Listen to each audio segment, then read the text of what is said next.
우리 교회가 매월 물론 첫째 주입니다만은 또 첫 주가 여의치 않으면 그 다음 주에 하든지 이렇게 전교인 선교 헌신 예배를 매달 드리려고 하고 있습니다.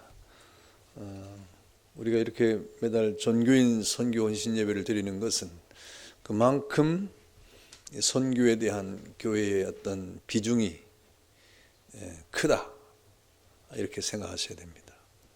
그렇게 생각하고 계시죠?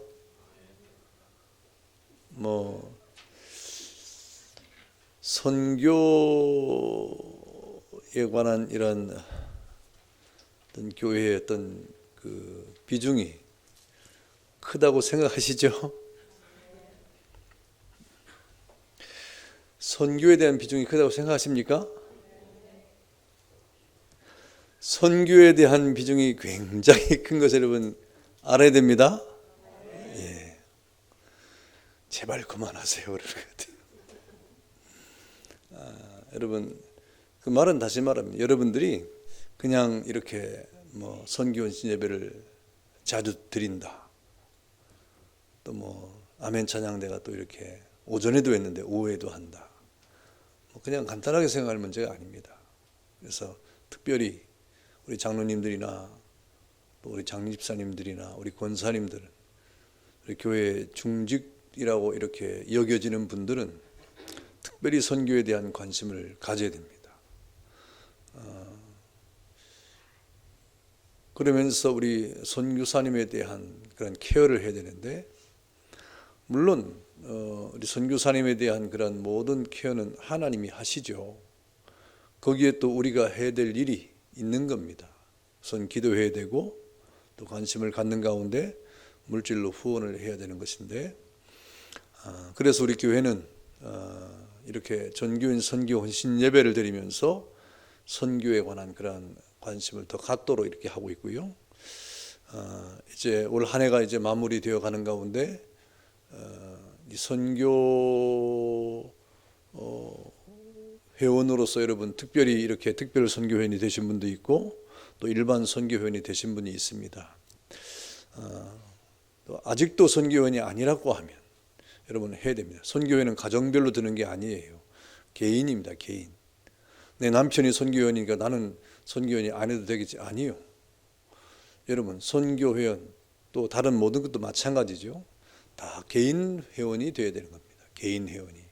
그래서 올해는 이렇게 우리가 또 제가 올해 이렇게 다 그걸 점검하려고 했는데 이 코로나 때문에 그냥 또 어찌어찌 지나가 버렸어요. 제가 오늘 또 이렇게 선교 헌신 예배를 드리는 가운데 내년에는 내가 점검을 해봐야 되겠다 하는 생각을 하고 있어요. 올해도 하려고 했는데 그만 코로나 때문에 지나가 버렸어요. 내년에는 우리 주일학교도 마찬가지고 SFC도 마찬가지고 청년들도 마찬가지고 예외가 없습니다. 여러분 예외가 없습니다. 모든 사람들이 다 선교회원이 돼 특별 선교회원이 되든지 일반 선교회원이 되든지 해야 됩니다. 또 우리 중직들은 특별 선교회원이 되어야 돼요. 거기에 특별 선교회원이 되어야 됩니다.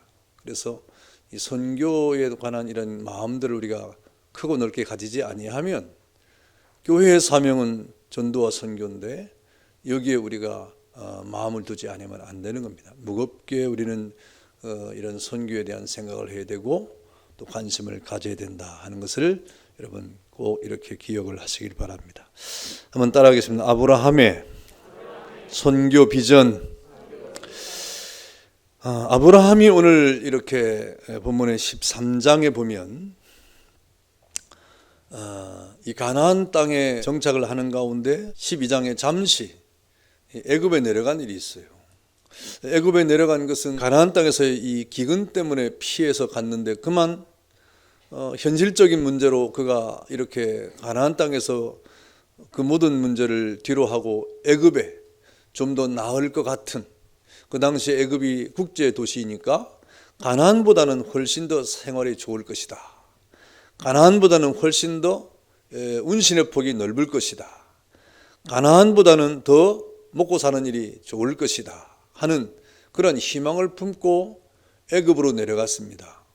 사실 가나안 땅이라고 하는 것은 하나님의 인도를 따라 이 아브라함이 저 자신의 고향 갈대우르에서 나와서 정착을 한 곳이지만 사실상 힘든 곳이에요.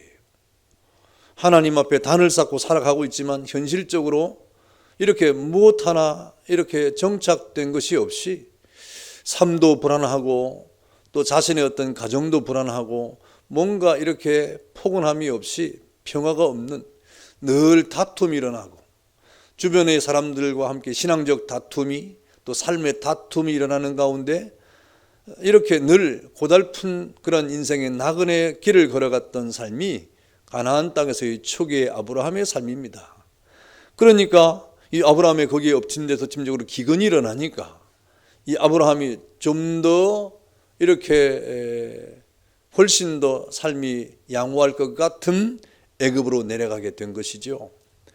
그런데 이 애굽으로 내려가서 자신의 생각대로 되면 얼마나 좋겠습니까? 그런데 자신의 생각의 방향과는 전혀 다르게 그 삶이 전개가 되고 말았습니다.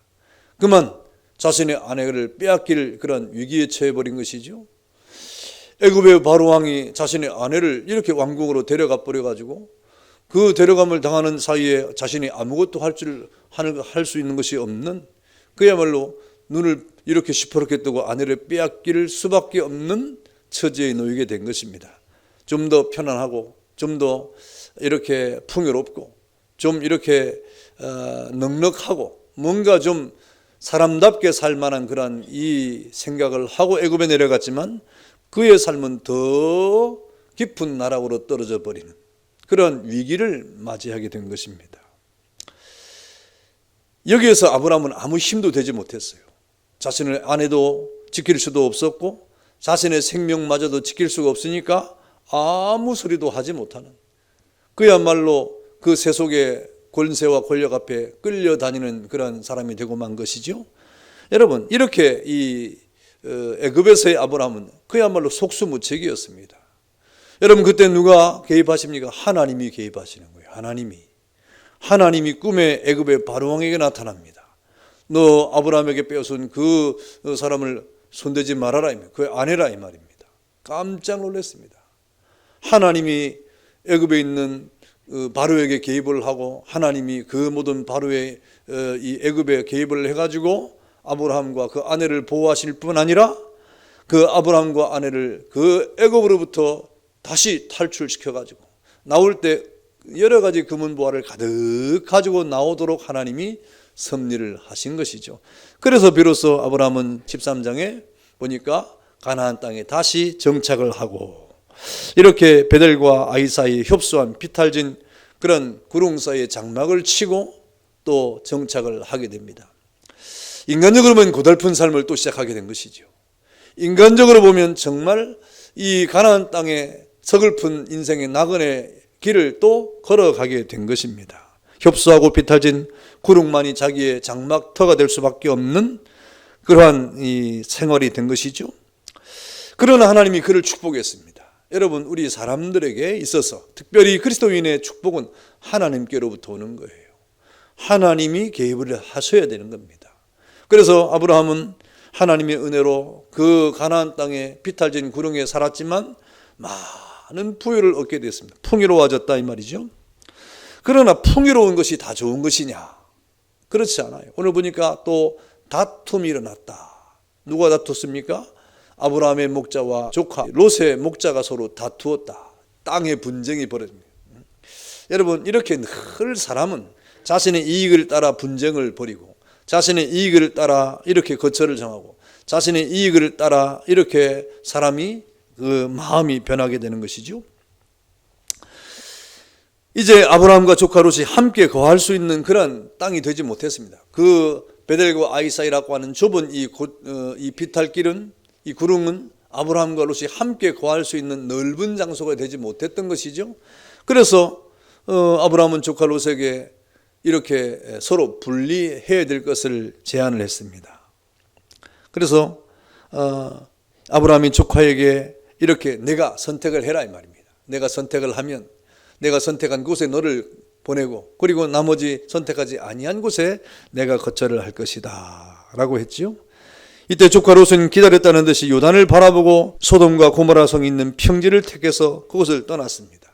그리고 오늘 본문에 이 아브라함이 베델에 홀로 남았다 그랬습니다. 그러나 아브라함은 이미 애굽에서 역사하신 살아계신 하나님을 절대적으로 의지했던 사람이 아니었습니까? 그래서 아브라함의 살아계신 하나님의 임재를 통하여 지금 또다시 하나님이 그의 삶에 개입을 하고 있는 겁니다. 여러분, 하나님이 여러분의 삶에 개입을 해야 돼요. 하나님이 여러분의 삶에 말씀을 해야 돼요. 하나님이 여러분의 삶에 모든 것을 인도를 하셔야 되는 겁니다. 오늘도 하나님이 아브라함에게 나타나셔서 임재하시는 그런 가운데 하시는 말씀이 무엇입니까? 너는 눈을 들어 동서남북을 바라봐라 라고 말씀을 하셨습니다. 베델에 홀로 남겨진 아브라함, 아무도 없어요. 아무도 없는 그런 이 가나안 땅의 베델이라고 하는 장소에 외롭게 홀로 남겨져 있는 아브라함에게 하나님이 말씀하신 하나님 자신의 명령이 오늘 너는 눈을 들어서 동서남북을 바라보라고 하는 선교 비전의 말씀이 되는 것입니다. 사실상 하나님이 이런 말씀은 지금 아브라함이 아무것도 할 수 없는 처지에 놓인 가운데 들었던 말씀이에요. 그래서 14절에 뭐라고 말합니까? 롯이 아브라함을 떠난 후에 여호와께서 아브라함에게 이르시되 너는 눈을 들어 너 있는 곳에서 북쪽과 남쪽 그리고 동쪽과 서쪽을 바라보라 라고 지금 말씀을 하고 있는 겁니다. 여러분, 이 말씀은 롯이 아브라함을 떠난 후에 하신 말씀이죠. 본문에 롯이 아브라함을 떠났다고 하는 것은 이 떠났다는 단어가 나뉘다, 분리하다 이 말인데요. 이 원어의 어떤 형태상 이런 말씀은 좋은 관계 속에서 떠났든지 아니면 아주 나쁜 관계 속에서 분리가 됐든지 두 경우에 다 쓰이는 단어예요. 떠났다고 하는 이 말은 좋은 관계 속에서 헤어졌든지 아니면 아주 서로 상처를 주고 떠났든지 분리했든지 간에 두 경우에 다 이렇게 사용되는 그런 단어인 것입니다. 여러분, 롯과 아브라함의 헤어짐이 어땠습니까? 서로 처음에는 다투었어요. 물론 아브라함과 롯이 다툰 것은 아닙니다. 그러나 그 목자들이 서로 다툼으로 아브라함과 롯도 서로 분쟁의 그 소용돌이 속에 들어갈 수밖에 없는 그런 처지가 된 것이죠. 그래서 자칫 다툼과 보라로 헤어질 뻔한 그러한 관계가 바로 아브라함과 롯이었다 이 말입니다. 그런데 여러분, 그 결과 어떻게 됐습니까? 아브라함과 롯이 서로 다툼과 분쟁으로 헤어진 것이 아니라 사실은 그 과정이 우호적이고 좋은 모습으로 분리가 됐어요. 왜 그렇습니까? 아브라함의 양보가 있었기 때문에, 아브라함의 인내가 있었기 때문에 그렇습니다. 그래서 아브라함이 조카 롯에게 뭐랍니까? 내가 좋아하면 내가 우하고 내가 우하면 내가 좋아할 것이다. 사실상 더 좋은 땅이 있잖아요. 더 기름진 땅이 있잖아요. 더 가고 싶은 땅이 있지 않습니까? 우리가 취하고 싶은 욕심이 사람에게 왜 없겠습니까? 그런데 아브라함이 그 조카 롯과 헤어질 때 그가 내가 좋아하면 내가 우하고 내가 우하면 내가 좋아할 것이라고 말하면서 아브라함이 그 조카를 대할 때 인내와 양보와 사랑으로 대해서 자칫 불화와 다툼으로 헤어질 뻔한 그런 관계가 우호적인 관계 속에서 서로 자신의 길을 가게 되는 그런 결과를 가져온 것입니다. 그때 하나님이 나타나신 거예요. 그때 아브라함에게 하나님이 나타나셨습니다. 여러분, 하나님의 명칭인 여호와라고 하는 이름을 사용한 것을 보면 지금 그 아브라함에게 나타난 하나님은 이미 아브라함과 여러 번 나타나시면서 아브라함에게 약속하신 하나님임을 말씀하고 있는 거예요. 저 갈대아 우르에서 그리고 저 애굽에서 이렇게 저 하란에서 그 아브라함에게 나타나셔서 말씀하셨던 그 언약의 하나님이 지금 아브라함에게 또다시 나타났다고 하는 말씀을 하고 있는 것입니다. 그래서 그 하나님께서 인격적으로 아브라함에게 찾아오셔서 하신 말씀이 너는 눈을 들어서 동서남북을 바라보라 라고 하는 그런 말씀입니다. 여러분, 우리는 여기서 놀라운 그런 사실을 발견하는데 이미 아브라함 곁을 떠난 롯의 경우에 어떻습니까? 롯은 자신의 중심으로 세상을 바라본 거예요.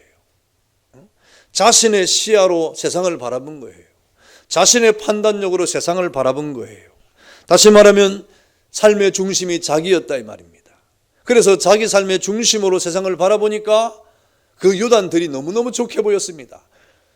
정말 그런 것입니다. 그 요단들에는 소돔과 고모라라고 하는 그 당시에 아주 발전된 성읍이 있었기 때문에 그곳이 훨씬 더 롯이 살아가기에 좋은 그러한 땅이었던 것이죠.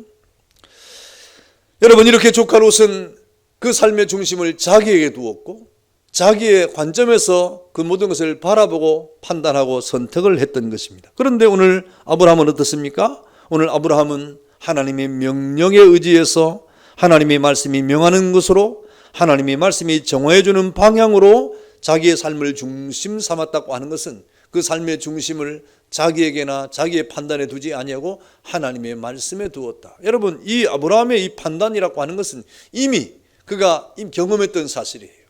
그 고향을 떠나 나올 때, 본토 친척 아비집을 떠나올 때 이미 경험했던 그러한 신앙의 삶입니다. 여러분, 만약에 아브라함이 자기 중심의 삶을 살았다고 하면 고향을 떠날 수가 없습니다. 아비집을 떠날 수 없습니다. 본토를 박차고 나올 수가 없습니다.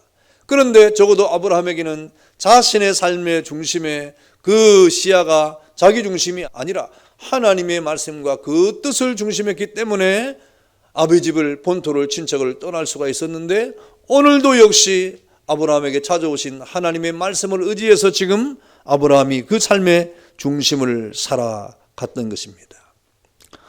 여러분, 지금 아브라함에게 명령하신 너 있는 곳에서 동서남북을 바라보라고 하신 이 명령을 하시는 분이 누구십니까? 바로 이 모든 만물을 창조하신 절대자 하나님이 아니십니까? 전능자 하나님입니다.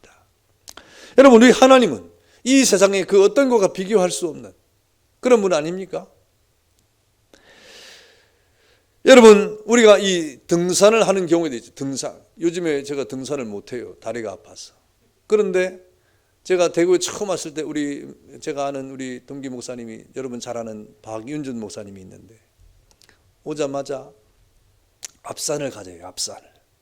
근데 제가 생각하는 앞산은 뒷동산입니다. 대구에 앞산이 뭐 이렇게 있다고 하는데, 제가 지금까지 경험한 앞산은 그냥 뭐 5분도 안 걸리는, 10분도 안 걸리는 그냥 뒷동산이에요. 그래서 앞산에 우리 등산을 가자 하길래 아이고 뭐 갑시다 하고 아무 준비도 안 하고 예상도 안 하고 또 이렇게 집에서 이 앞산을 보니까 그렇게 높지도 않은 것 같아요. 그런데 자기는 여러 번 했을 것 같은데, 그리고 우리 사모하고 같이 갔어요. 그 목사님 사모하고. 우리 사모님은 등산을 해본 일이 별로 없습니다.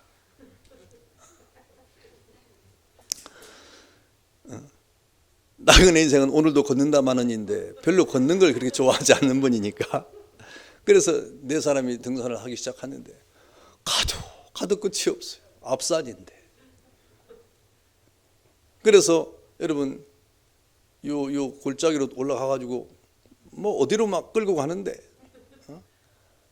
모르는 사람 같으면 어디 잡혀가는 거 줄 알겠어요. 끌고 가는데 뭐 한참 가더니 저 수목원 아니고 저 청소년 수련관인가, 저쪽 끝에 상인동 끝인가, 그쪽으로 내려왔어요. 7시간 걸렸습니다. 저도 죽겠지만 우리 사모는 초죽음이 됐어요. 질질 끌려올 정도로. 난 앞산이 그런 산인지 몰랐어요. 그래서 별로 첫인상에 앞산은 별로 안 좋습니다. 그런데 앞산의 정상에 올라가 보니까 대구가 다 보여요. 대구가 다 보여요. 이 밑에 있을 때는 이 대명동의 조그만 골짜기와 이런 데만 보이는데, 골목만 보이는데, 앞산에 올라가니까 대구가 환하게 보여요. 여러분, 하나님은 그 앞산의 높은 것보다 훨씬 높은 곳에 계신 분 아닙니까? 우리 인생의 앞날이나 우리 인생의 그 미래나 장래의 모든 일들을 우리보다 앞서서 모든 것을 아시고 관장하시고 그것을 주장하시는 분이 하나님 아닙니까? 우리는 우리 앞에 놓인 일도 잘 모르지만 하나님은 여러분의 장래와 미래와 그 마지막까지도 다 아시는 하나님이라 이 말입니다. 여러분, 그렇다고 하면 우리 인생을 누구한테 맡기는 것이 더 좋은 것입니까? 당연히 하나님께 맡기는 거죠. 그럼에도 우리는 앞이 안 보이니까 하나님도 마치 앞이 안 보이는 것처럼 생각해가지고 하나님 따라 안 가려고 하는 이상한 고집들이 있는 거예요. 그때 우리에게 필요한 것이 무엇입니까? 믿음이에요. 그때 동원되어야 되는 것이 무엇입니까? 믿음이라고 하는 것입니다. 우리는 비록 안 보이지만, 우리는 장래일에서 미처 우리는 알지 못하지만, 그러나 하나님은 모든 것을 아신다고 하는 하나님에 대한 신뢰와 믿음으로 주의 말씀을 우리가 따라가는 것이 믿음인 겁니다. 아브라함은 그렇게 자기가 할 길을 알지 못했지만 하나님의 인도를 따라 그가 그 길을 걸어간 결과 그 가나안 땅에 정착을 하고, 비록 애굽에 가서 고생을 했지만 또다시 가나안 땅에 정착을 하면서 믿음의 조상으로 하나님 앞에 세움을 받지 않았습니까? 여러분, 오늘 예배드리는 우리 광명의 성도 여러분, 그리고 선교부 여러분, 우리 하나님께서 이 세상을 어떻게 창조하시고 무엇을 행하실 것인가를 우리는 깨달아야 됩니다. 우리가 룻처럼 자신의 중심으로 이 땅을 살아가면, 여러분, 우리가 선택할 그 당시에는 굉장히 좋은 것 같지만 그러나 그것이 전부가 아님을 깨달아야 됩니다. 하나님 중심으로 이 땅을 판단하고 살아갈 때는 그 결정과 그 판단에 의해서 믿음으로 우리가 행할 때는 정말 불안한 것 같지만 그러나 그 믿음의 길이 우리에게는 형통의 길임을 깨닫기를 축원합니다. 그것이 바로 하나님 자신의 명령 안에 있다 이 말이죠. 아브라함은 적어도 그런 하나님의 명령을 따라 그 길을 걸어갔던 그런 하나님의 사람이었습니다. 너 있는 곳에서 동서남북을 바라봐라. 네가 지금 밟고 있는 현재 거기에서부터 믿음을 동원하여 하나님의 뜻을 바라보라 그 말씀을 하고 있는 것입니다. 여러분, 하나님께서 말씀하신 동서남북을 바라보라고 하는 것은 신령한 축복의 비전이에요. 그 신령한 축복의 비전 15절에 보니까 보이는 땅을 내가 너와 내 자손에게 주리니 영원히 이르리라 그랬습니다. 이 보이는 땅이라고 하는 것은 지금 아브라함이 하나님의 명령을 따라 바라보는 동서남북을 말하는 거예요. 내가 보이는 땅, 내가 지금 보고 있는 땅 이 말이죠. 이것을 보면 지금 네가 보는 땅을 내가 너에게 주겠다고 하는 말씀을 하는 거 보면 지금 아브라함이 하나님 앞에 이렇게 명령을 받아서 너는 눈을 들어서 동서남북을 바라보라고 했을 때 봤단 말입니까? 안 봤단 말입니까? 봤단 말이죠. 아브라함이 하나님의 명령을 따라 보았다 이 말입니다. 하나님이 동과 서와 남과 북을 보라고 하는 그 명령을 따라 지금 아브라함이 보고 있는 거예요. 너 지금 보고 있느냐? 내가 이 보는 땅을 너에게 주겠다. 내 자손에게 주겠다. 그랬습니다. 여러분, 하나님께서 하시는 그 명령 우리는 순종할 줄 알아야 됩니다. 하나님이 아브라함에게 동서남북을 바라보라. 너 눈을 들어서 동서남북을 바라보라 했는데 아브라함이 이미 내가 다 본 땅 아닙니까? 뭘 또 다시 보라고 합니까? 안 봐도 이미 다 알고 있습니다. 말씀만 하세요. 이렇게 하지 않았다 이 말입니다. 하나님, 내가 이 가나안 땅에 지금 얼마나 오래 살았는데 하나님이 지금 동서남북을 바라보는데 동쪽엔 뭐가 있고 서쪽에 뭐가 있고 남쪽에 뭐가 있고 북쪽에 뭐가 있고 내가 다 알고 있습니다. 뭐 굳이 또 다시 보라고 하지 않아도 내가 세세히 가나안 땅의 동서남북을 내가 있는 여기서부터 그 반경의 모든 것들은 이미 다 알고 있습니다. 베델과 아이 사이의 지형이라든지 거기에 누가 살고 있는지 또 거기에 어떤 식물이 있고 어떤 동물이 살고 있는지 내가 다 이미 알고 있습니다. 그런데 굳이 또 하나님 뭘 보라고 하십니까? 라고 하지 않고 지금 아브라함이 하나님의 명령을 따라 다시 동서남북을 지금 바라보고 있다 이 말입니다. 여러분, 우리는 하나님의 명령 앞에 정말 믿음으로 단순하게 순종하는 삶을 살아갈 때 그 길이 열리는 거예요. 여러분, 이런 아브라함의 순종의 마음이 어떤 것입니까?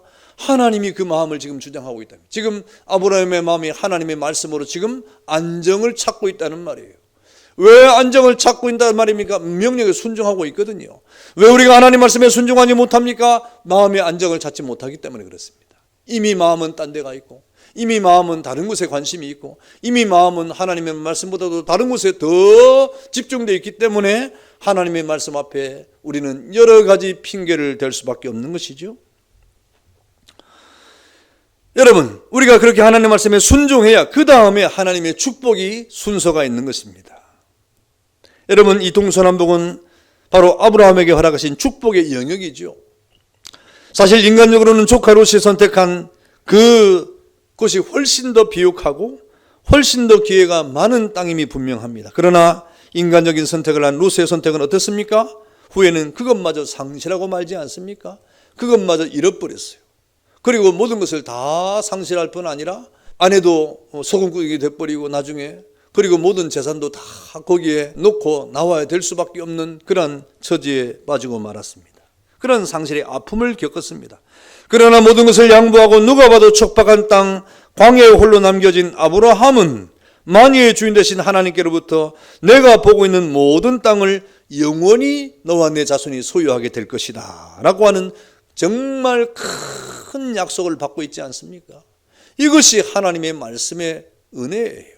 그래서 우리가 마음을 가라앉히고 그 말씀에 집중하는 가운데 하나님의 명령 앞에 단순하게 믿음으로 순종해 나가면 그 말씀 안에서 하나님이 약속하신 큰 축복을 우리는 받게 됩니다. 받는다는 말은 캐치한, 깨닫게 된다. 캐치하는 거예요. 하나님이 이 명령을 왜 하셨는지, 하나님이 이렇게 단순한 이 명령을 왜 나에게 주시는지를 비로소 깨닫게 되는 거예요. 그러나 마음이 분주할 때는 그것을 알아채지를 못합니다. 도리어 그 말씀이 우리에게는 안 맞다고 생각하는 경우가 참 많이 있는 것이죠. 여러분, 아브라함이 바라보고 있는 그 땅은 실제로 그에게 주어진 땅보다 제한적인 범위였을 것입니다. 사실상 아브라함이 동서남북을 바라볼 때 시야적 한계 때문에 그 아브라함이 본 그런 땅이 있지만, 그러나 하나님이 아브라함에게 주신 땅은 더 많은 땅이에요. 결과적으로. 그러므로 하나님의 약속은 눈으로 보는 땅은 물론이거니와 영적으로 바라볼 수 있는 모든 땅을 하나님이 지금 약속하고 있는 거예요. 너 눈을 들어 동서남북을 바라보라 하고 아브라함이 동서남북을 바라보았는데 그 본 땅만 주었느냐? 아닙니다. 하나님이 아브라함이 믿음으로 바라본 동서남북의 모든 땅들을 하나님이 다 주신 거예요. 그러니까 하나님의 축복은 여러분의 시야보다 훨씬 넓다 이 말입니다. 하나님의 은혜는 여러분의 생각보다 훨씬 더 크다 이 말입니다. 하나님이 주시고자 하는 하나님의 은총은 여러분의 생각보다 훨씬 더 깊다 이 말입니다. 그러니 우리는 단순하게 주의 명령과 은혜 앞에 순종의 삶을 살아가야 될 것입니다. 바로 그것이 그 아브라함의 자손들이 활동하고 또 일할 선교적 영역이고 신령한 축복의 영역을 말하지 않겠습니까? 그것이 바로 선교인 것입니다. 동서남북을 바라보라. 아브라함이 그때 대한민국을 받겠어요? 안 받다고 생각합니다. 못 받죠. 아브라함이 대한민국 뿐이겠습니까? 그 아브라함이 동서남북을 바라볼 때 그 팔레스타인의 이 베델과 아이 사이의 그 구릉지대에 그 몇 킬로 반경만 봤을 것입니다. 그런데 지금 아브라함의 은총 가운데 그 자손들에게 준 영역이 어떻습니까? 전 세계를 지금 주고 있지 않습니까? 팔레스타인은 물론이거니와 아시아와 아프리카와 유럽과 북미와 남미의 모든 세계를 아브라함과 그 자손들에게 하나님이 축복으로 주지 않았습니까? 이것이 하나님의 은혜예요. 하나님의 축복입니다. 여러분, 이렇게 신령한 영의 축복을 주시고자 하나님께서 말씀하고 있는 거예요. 하나님 오늘 우리에게도 말씀하고 있는 것입니다. 너는 눈을 들어 동서남북을 바라보라. 여러분이 믿음의 눈으로 동서남북을 바라볼 때, 믿음의 눈으로 여러분이 세계를 바라볼 때, 믿음의 눈으로 선교의 마음을 가지고 세계를 가슴에 품을 때 여러분을 통해서 주실 하나님의 축복이 얼마나 크고 넓을까를 생각하고 그 은혜 안에서 하나님의 뜻을 성취하는 복이 있기를 축원합니다. 그럼 우리는 하나님 앞에 영의 눈으로 바라봐야 됩니다. 믿음의 눈이 그렇게 해서 중요한 거예요. 말씀을 받고 그 말씀을 따라 순종의 눈으로 바라봐야 됩니다. 그리고 기도를 하고 그 기도에 그 은혜를 통해서 하나님의 뜻을 바라봐야 됩니다. 감사하는 마음으로 하나님의 은혜를 바라봐야 됩니다. 그러면 그 하나님이 주실 그 축복의 은총을 우리는 그야말로 하나님의 크신 은혜 가운데 얼마나 많은 하나님의 축복의 세계를 바라볼 수 있겠습니까? 여러분, 그곳이 어디입니까? 예루살렘입니다. 그것이 어디입니까? 유다입니다. 그것이 어디입니까? 사마리아입니다. 그것이 어디입니까? 땅끝까지 우리는 믿음의 눈으로 바라봐야 되는 것입니다. 그러면 그 바라보는 곳에 하나님은 어떤 약속을 하십니까? 내 자손이 그 땅을 영원히 차지하게 될 것이다. 다시 말하면 믿음의 자손과 택자들로 말미암아 그 땅이 가득 채워질 것이다. 이게 선교적 비전이에요. 여러분이 믿음의 눈으로 세계를 바라보면 그곳이 여러분과 여러분의 자손들로 충만하게 채워지는데 바로 그곳이 하나님의 거룩한 백성들로 하나님 앞에 돌아오는 역사가 있어서 이렇게 충만히 채워질 것이라고 말씀을 하고 있는 것입니다. 그러면 17절에 뭐라고 말씀합니까? 다 같이 한번 읽어봅시다. 17절 다 같이 시작. 너는 일어나 그 땅을 정과 행으로 두루 다녀보라. 내가 그것을 내게 주리라. 이것도 마찬가지예요. 정과 행으로 두루 다녀보라. 다시 말하면 아브라함이 그 발로 밟는 땅을 전부 줄 테니 열심히 다니라. 이 말입니까? 다니고 밟고 그러면 다 줍니까? 요즘에 잘못된 어떤 그 신앙과 믿음의 토대에 의해서 지금 땅 밟기 이런 거 하는 게 무슨 지신 밟기도 아니고 땅을 밟으면 그 땅을 하나님이 우리에게 주는 이런 미신적인 믿음을 가진 사람들이 종종 있어요. 그래가지고 잘못된 판단에 이렇게 억지적인 그런 모습을 드러내는 사람이 있는데 그렇지 않습니다. 오늘 하나님께서 아브라함에게 너는 일어나 이것을 또 해석할 때 그 땅을 정과 행으로 두루 다녀봐라. 그러면 그 땅을 내게 주리라 라고 하시는 말씀이 아브라함이 열심히 이렇게 다니면서 밟으면 그 땅이 자기에게 땅이 될 것이라 이 말입니까? 전혀 그렇지 않습니다. 왜 그렇습니까? 하나님은 이미 아브라함에게 줄 땅을 이미 정해 놓으셨어요. 하나님은 우리에게 주실 축복을 우리에 의해서 결정하는 분이 아닙니다. 하나님은 아브라함에게 주실 축복을 아브라함에 의해서 결정되도록 하시는 분이 아니에요. 이미 하나님은 아브라함에게 줄 축복을 정해 놓으신 분입니다. 이미 하나님은 아브라함에게 주실 그 미래적 축복을 그 자손들과 함께 다 정해 놓으신 분이에요. 그렇기 때문에 아브라함의 행동이나 아브라함의 어떤 그 땅으로 밟는 그 정도의 어떤 노력을 가지고 얻을 수 있는 하나님의 축복은 아니라 이 말입니다. 무슨 말입니까? 지금 하나님께서 아브라함에게 이렇게 종과 행으로 다니란 말은 무슨 말입니까? 하나님께서 아브라함에게 하신 말씀은 하나님의 약속의 땅이 얼마나 넓은가를 깨달으라 이 말입니다. 하나님이 아브라함에게 주신 축복의 은혜가 얼마나 넓고 편만한지를 이렇게 열심히 두루 다니는 가운데 하나님의 그 은혜를 깨달으라고 하시는 말씀이에요. 여러분, 하나님의 약속은 이미 주어졌습니다. 성경 66권이 이미 다 약속되어 있지 않습니까? 하나님은 우리 그리스도인들에게 성경에 약속된 축복의 땅을 종과 행으로 두루 다녀보라고 말씀하고 있는 거예요. 이미 성경에 다 하나님의 축복의 내용이 가득 담겨 있는데 우리가 할 일은 무엇입니까? 성경을 종과 행으로 다니는 거예요. 창세기를 종과 행으로 다니고 마태복음을 종과 행으로 다니면서 하나님이 내게 주실 그 축복을 우리는 찾아내는 겁니다.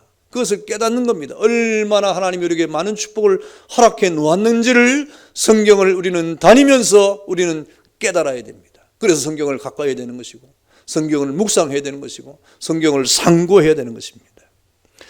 여러분, 하나님의 축복이 얼마나 위대하고 깊고 높고 넓은지를 깨달으라고 하는 하나님의 말씀입니다. 그런데 우리는 마치 하나님의 축복의 은혜 속에 이렇게 약속되어진 것을 감나무에서 감이 떨어지는 것은 가만히 앉아서 축복을 기다리는 이러한 우리의 게으름이 있으면 안 된다 이 말입니다. 하나님의 축복은 이미 다 정해져 있습니다. 이미 다 나타났습니다. 이미 다 하나님의 축복은 기록되어 있습니다. 우리는 그 하나님의 축복을 찾아내는 우리의 진실한 신앙의 삶이 필요한 것입니다. 여러분, 이것은 하나님의 허황된 비전이 아닙니다. 현재의 어려움을 극복하기 위한 달콤한 공약도 아닙니다. 네가 열심히 살면 잘 될 것이다. 아니에요. 네가 부지런히 살면 이 땅에서 굶지 않고 살 것이다. 아니에요. 하나님의 축복은 그 정도가 아닙니다.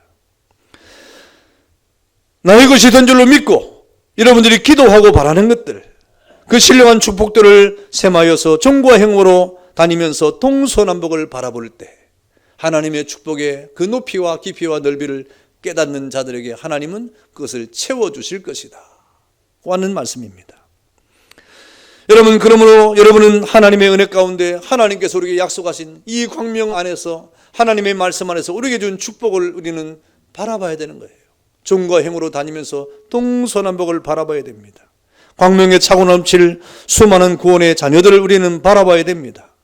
여러분, 광명의 성전에 차고 넘치는 SFC와 주일학교 청년들, 그 미래적 축복들을 우리 종과 행으로 다니면서 하나님의 축복이 얼마나 크고 넓은지를 우리는 동서남북을 통하여 바라보는 비전을 가져야 되는 것입니다.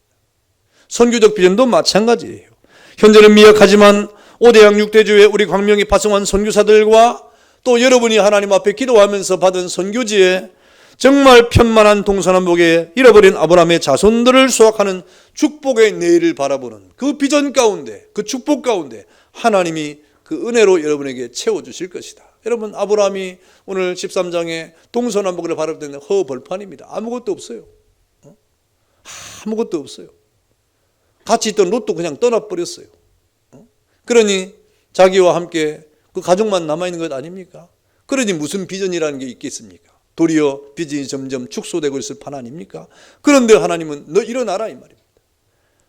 나는 너에게 이미 축복에 대한 그 모든 계획을 가지고 있다. 나는 이미 너에 대한 모든 축복을 이미 다 예배해 놓았다. 내가 너에게 줄 축복을 너는 보고 싶지 않으냐? 그것을 만나보고 싶지 않으냐? 그것을 너는 한번 바라보고 싶지 않으냐? 일어나라. 그리고 눈을 들어서 동서남북을 바라보고 그 땅을 종과 행으로 다니면서 내가 너에게 줄 축복의 그 비전과 깊이와 높이가 얼마나 되는지를 내가 경험해 보아라 그랬습니다. 여러분, 그러나 아브라함도 역시 하늘의 별처럼 바다의 모래처럼 하나님의 약속을 받고 그 미래의 축복에 대한 그런 생각과 그런 꿈과 비전 가운데 믿음은 가졌지만 실제 경험은 하지 못하고 있지 않았습니까? 그런데 우리는 지금 경험하고 있잖아요. 우리 1월 달에 캄보디아도 갔다 오면 우리는 그것을 경험적으로 지금 비전을 경험하고 있지 않습니까? 아브라함보다 훨씬 더 우리는 현장감 있게 그런 모든 것들을 경험하는 가운데 하나님의 약속의 성취를 우리는 바라보고 있는 겁니다. 그럼에도 우리는 믿음이 약한 거예요. 그럼에도 우리는 주저하고 있는 거예요. 그럼에도 불구하고 우리는 하늘의 별처럼 바다의 모래처럼 하나님의 약속을 우리가 취하지 못하고 그저 우리 현실 속에서 우리가 살아가는 일이 얼마나 많습니까? 여러분이 믿음으로 이 땅을 살아갈 동안에 여러분의 가정을 생각하고 믿지 않는 가정의 자녀들과 또 남편과 아내가 있다고 하면 장차 하나님의 축복이 은혜 가운데 하나님이 예비하신 미래적 축복을 바라보는 동서남북을 바라보는 그러한 믿음을 갖는 여러분의 눈이 되기를 축원합니다. 동서남북을 바라보는 비전의 기도가 여러분에게 있어야 되는 것이죠. 천국은 마치 감추인 보화 같아서 보화를 발견한 그 사람이 자기의 소유를 다 팔아서 그 밭을 사지 아니하겠느냐 그랬습니다. 여러분은 무엇을 살려고 합니까? 이 땅에 살아갈 동안에 여러분의 인생을 팔아서 무엇을 살려고 합니까? 여러분의 삶의 시간을 팔아서 무엇을 얻으려고 합니까? 오늘 하나님은 이 땅에 동서남북을 바라보라고 하시면서 신령한 하나님의 세계를 지금 얻으라고 말씀을 하고 있습니다. 여러분, 동서남북을 바라보라고 하는 하나님의 축복의 말씀은 일반적인 축복의 언약이에요. 오늘 16절, 15절, 17절 또 나오는 모든 말씀들을 보면 자손의 축복과 물질의 축복과 그리고 형통의 축복을 약속을 하고 있는 것입니다. 믿음으로 순종하면서 단순하게 주의 말씀을 따라 이 땅을 살아가면 하나님께서는 이와 같이 형통의 삶을 우리에게 주실 것이다 라고 말씀을 하고 있습니다. 여러분, 왜 이런 축복이 아브라함에게 찾아오는 것입니까? 그것은 바로 그 삶의 중심을 자기에게 두지 아니하고 비록 아브라함이 연약하고 부족했지만 그럼에도 불구하고 그 중심을 항상 하나님 앞에 두었기 때문이다. 지금 당장 얻는 것이 없는 것 같지만 그러나 그 삶의 중심을 하나님께 둠으로 그 장차 하나님의 비전 가운데 약속을 받고 이렇게 지금 우리에게 나타난 세계 선교의 놀라운 축복을 지금 우리에게 보여주고 있지 않습니까? 오늘 선교연신 예배를 드리는 우리 광명의 모든 성도들이요, 그야말로 믿음으로 눈을 들어서 하나님이 우리에게 예비하신 동서남북의 축복을 바라보고 그 축복이 얼마나 위대하고 높고 크고 넓은지를 종과 행으로 부지런히 다니면서 그 축복을 취하는 그런 은혜가 있기를 주의 이름으로 축원합니다. 기도하겠습니다.